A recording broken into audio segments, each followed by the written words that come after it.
पुण्यातील वैष्णवी हगवणे आत्महत्या प्रकरणी आता वैष्णवीचा नवरा, सासू आणि नणंदेला आज कोर्टात हजर करणार आहेत। तिघांचीही आज पोलीस कोठडी संपणार आहे।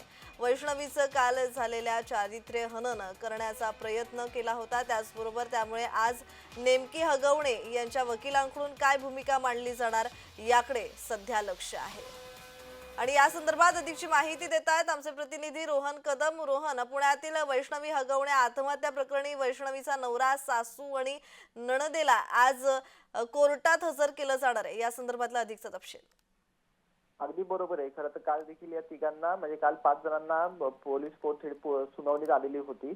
त्यातली 31 मे पर्यंत राजेंद्र हगवणे आणि सुशील हगवणे यांना जी आहे ती पोलीस कोठडी दिली होती। तर इतर 3 जण जे आहेत त्यांना 1 दिवसाची म्हणजे आजपर्यंतची जी आहे ती पोलीस कोठडी सुनावली होती आणि आज पुन्हा एकदा मान्य न्यायालयासमोर जे आहे ते या तिघांना देखील हजर केलं जाईल। आणि सगळ्यात महत्त्वाचं म्हणजे यांना आता 1 दिवसाची कोठडी काल मागण्यात आली होती, त्यामुळे आज कदाचित न्यायालयीन कोठडी डायरेक्ट एमसीआर जो आहे तो कदाचित केला जाऊ शकतो, अशा प्रकारची शक्यता जी आहे ती पोलीस सूत्रांकडून मिळते। कदाचित 14 दिवस जे आहेत ते यांना पोलीस कोठडीला पूर्ण आज होत असावे, त्यामुळे डायरेक्ट एमसीआर जो आहे तो मान्य न्यायालयाकडून येऊ शकतो।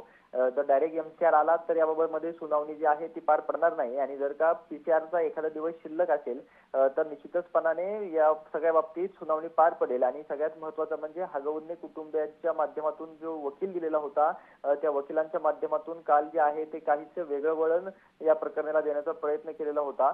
अगदी वैष्णवी हगवणे यांच्या चारित्र्याबाबत संशय जो आहे तो व्यक्त केलेला होता। त्यांचं चारित्र्य हनन करण्याचा काहीसा प्रयत्न जो आहे तो या वकिलांनी केला होता। त्यामुळे आजच्या या दिवशी नेमकं काय होतं, एमसीआर झाला तर निश्चितपणाने न्यायालयीन कोठडीतून त्यांना थेट जे आहे ते येरवडा जेल एंट्री या तिघांचीही होऊ शकते, अशा प्रकारची शक्यता आहे। आणि त्यानंतर एमसीआर नंतर कदाचित जामिनासाठी अर्ज देखील या तिघांकडून केला जाऊ शकतो। धन्यवाद रोहन, तुम्ही दिलेल्या माहितीसाठी।